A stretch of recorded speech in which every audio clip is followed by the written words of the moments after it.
Welcome, everyone, to another episode of Just Saying Football with Jack and Sean. I'm your host, Sean Gann, alongside my partner, Jack Nicholas. We're here to bring you news, notes, weekly updates, and game analysis of your favorite teams from around the league. Another chance, go check out our website, justsayingfootball.com. Follow us on Instagram at Just Saying, no G, WJS for article and video updates. And don't forget, it's in your ear on Spotify, and check out our bets, especially as we're in the playoffs at Just Saying Football. Buddy, before we can even get into Super WildCard Weekend, where are you at right now? What is your Super Bowl matchup?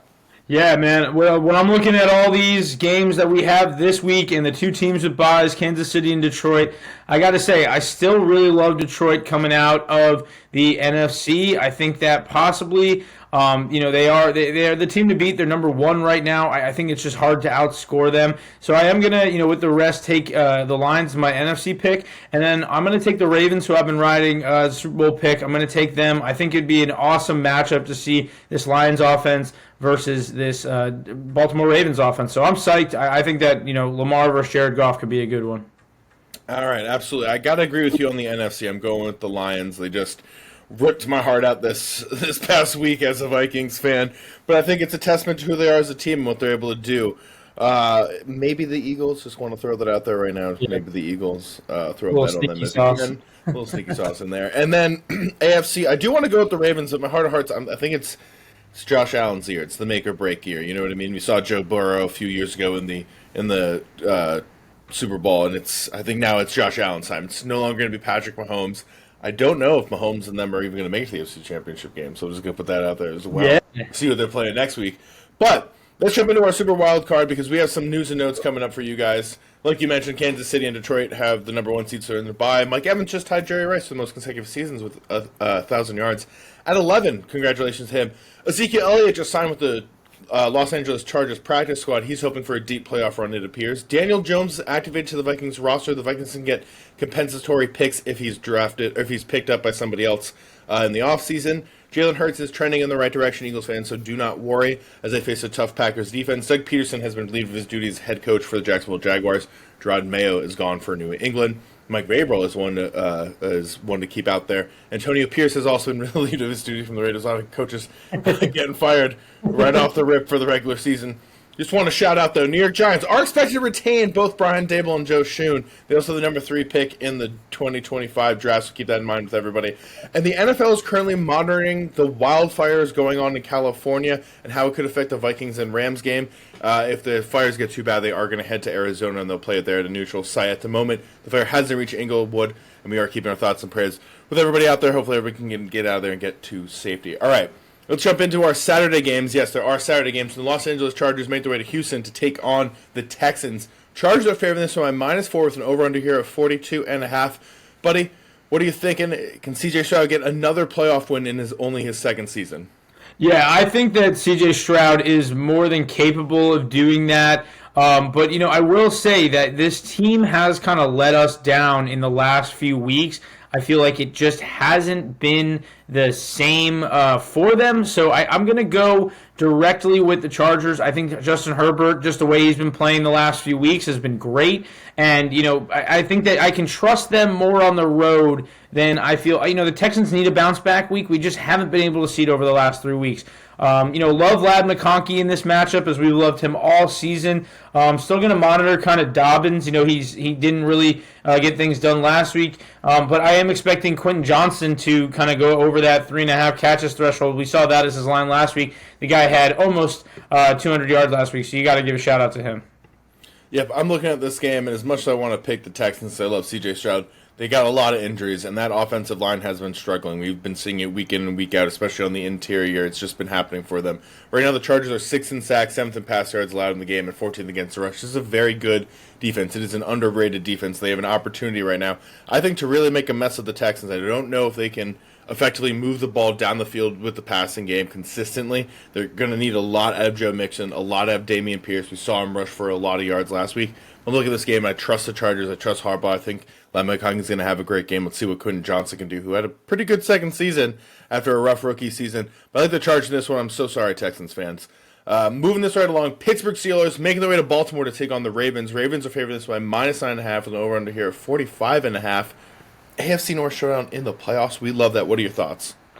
Yeah, so when you're looking at this, Steelers-Ravens game, you're seeing this 10-point spread and you're thinking, it's going to go kind of the way that we saw last week where the Ravens started slow, but then they end fast with Derrick Henry.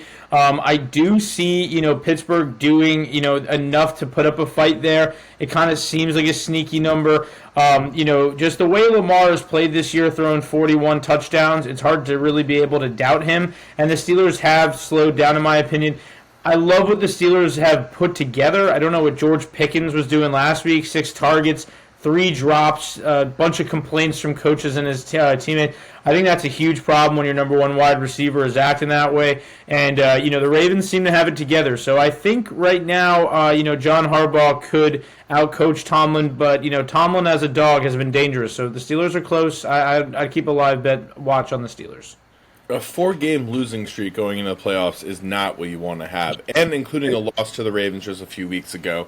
So there's a lot that you got to be saying in that locker room to pull this team together to get a win on the road against your division opponent. Granted, you know them well, you know what they're going to do, but I'm looking at this and just the season Lamar Jackson's had, over 4,000 yards, a 41-4 touchdown to interception ratio. That means for every 10 touchdowns this man is throwing, he's only thrown 1 interception. That ratio is insane, all right?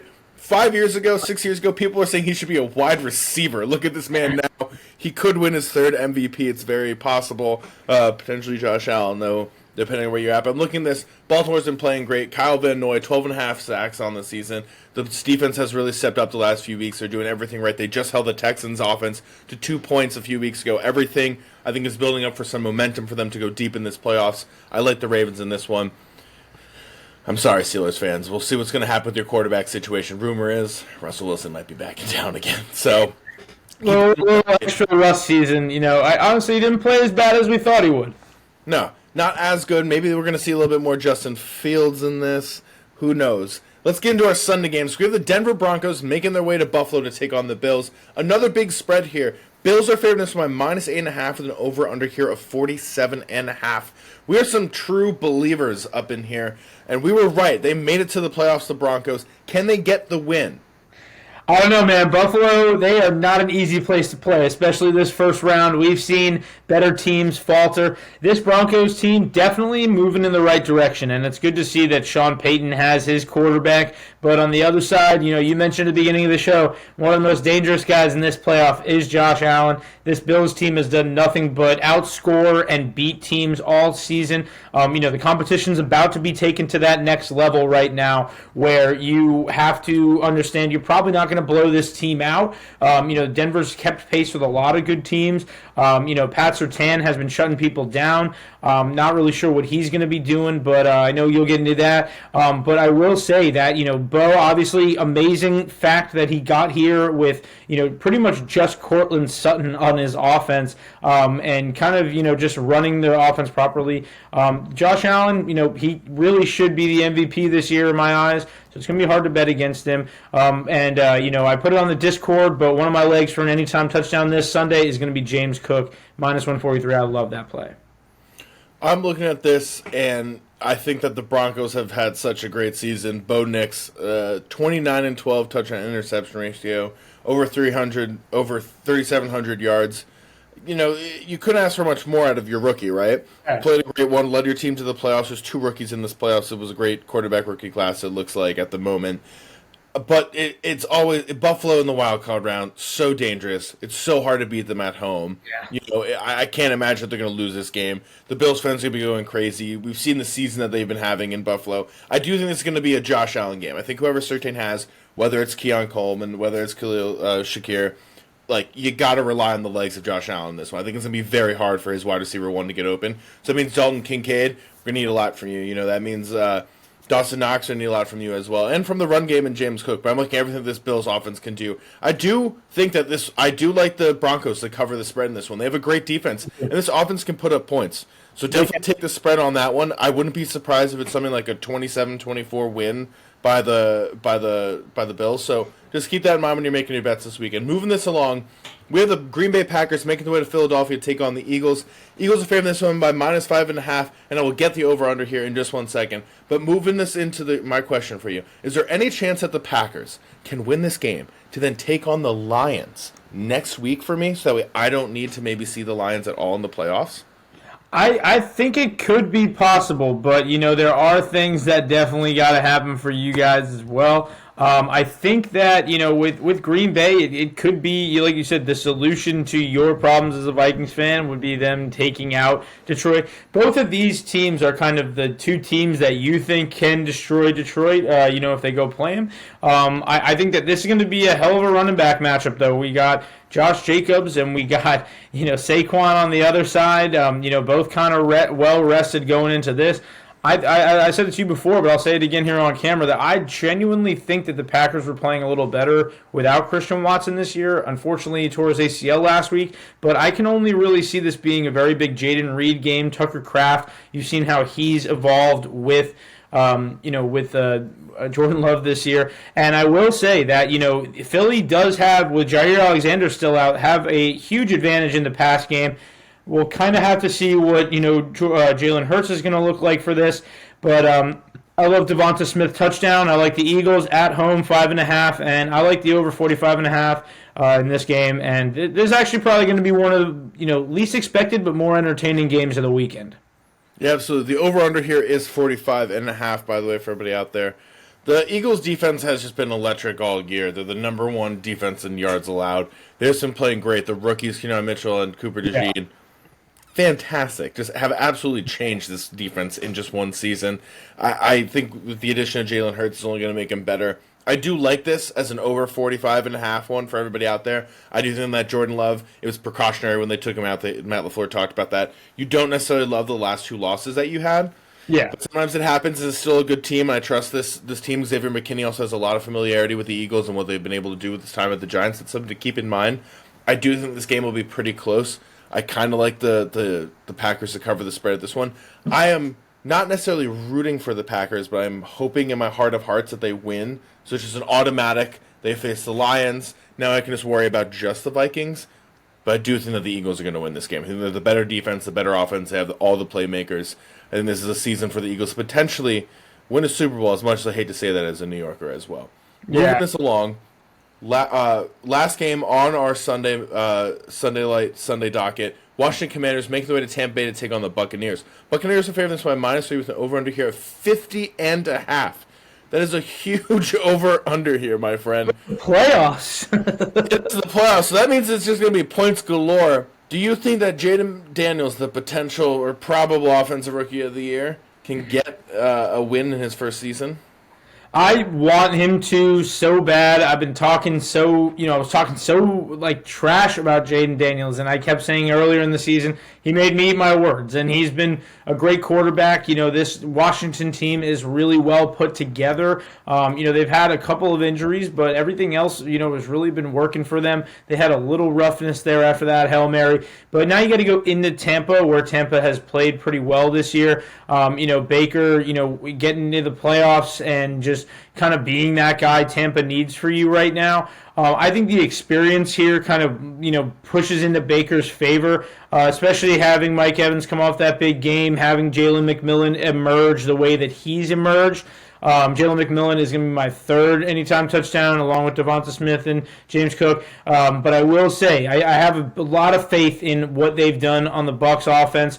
Bucky Irving, obviously, just having an amazing rookie season. Seems to be the trend in this episode that, WildCard Weekend's kind of getting run by the rookies. But man, what a great first matchup here. Like you said, I'm expecting it to be a huge, highly scoring game. Definitely going to be a big game for Terry McLaurin and Mike Evans. They're going to want to show out against each other. But Tampa. If we were in Washington for this one, I'd take Washington. But we're in Tampa. I'm going to take Tampa. I got to go with you on the Tampa Bay as well. These teams actually met week one. Tampa Bay won that one. It was a 37-20 victory, but that was a very different Jaden Daniels. He had 2 rushing touchdowns, so that was great for him, but this is a very different passing offense, what they've been able to do. We've seen the Hail Marys pretty consistently throughout the year. We've seen these kind of special plays that he's able to make. I do think that the home field advantage play is crucial right now, and that's something that you got to keep in mind. Tampa Bay, like you said, it's a much more veteran presence. Some of these guys have actually won Super Bowl that are still around from the Tom Brady time. So you got to keep that in mind, including Mike Evans.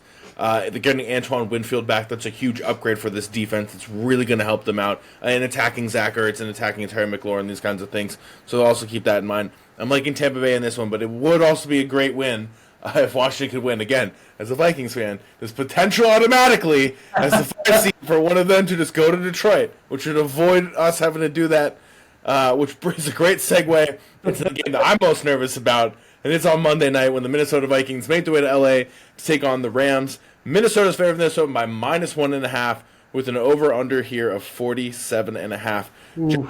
Am I right to be nervous about my team? Yes, you are. Yeah, that Sunday Night Football game was rough. I do want to say the defense had some highlights in that they kept him in the game, but Jim Brown saw ghosts.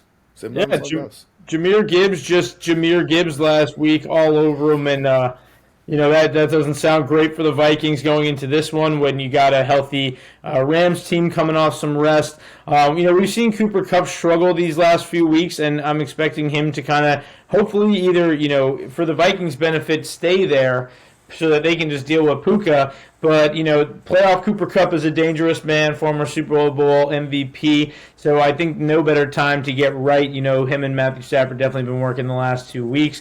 I think the huge factor here is, can the Rams get Kyren Williams moving? Because if you can stop him and stop the flow of this offense, I think you're less worried. But you got to be a little more worried if he starts going off a little bit and you can't keep pace. What do you think is the biggest threat to the Vikings losing this game? Not scoring touchdowns, okay? If we opt for 9 points. I mean, look, we also had a lot of missed points on the board. I thought there were some no defensive pass interference calls and that kind of stuff. They're also just JJ was wide open in the end zone. That's a touchdown. That should be a touchdown. He also had a few drops that he normally makes. Jordan Addison was also open twice in the end zone. Those passes didn't happen. We just got to execute. And it's made me a little bit worried. To go with some of the bad, the Vikings lost to the Lions and the Rams in week 7 and 8 already in the season. Now we played the Lions in week 18, then we played the Rams. Of course, in the wild card. Some good news, though, is that Kevin O'Connell lost a brutal game in 2021 when they won the Super Bowl to the 49ers in overtime and then went on to win in the wild card game in Arizona. And I think for me as a Vikings fan, I'm a defeatist. We're so used to losing in the big games. 99 NFC Championship game, the 4 Super Bowls that we were in, haven't been in since my dad was a child. You also got the 2009 NFC Championship, the 2017 Championship. Just brutal. We just don't seem to show up in the games that matter the most. And that's what I'm worried about. If Kevin O'Connell built the culture that it feels like he has potentially built, I think that's a way that the Vikings can rebound and potentially get a win. I do have some faith in what this offense and defense can do. But as a true Vikings fan that knows this team, I got to go with the Rams. I just don't think it's going to be our season. We have a tendency to have very good seasons and then not show up when we actually need to show up and be there. I'm not saying it's going to be a blowout. I just wouldn't be surprised if it's another 30-20 kind of game where it's you put up points, but come on.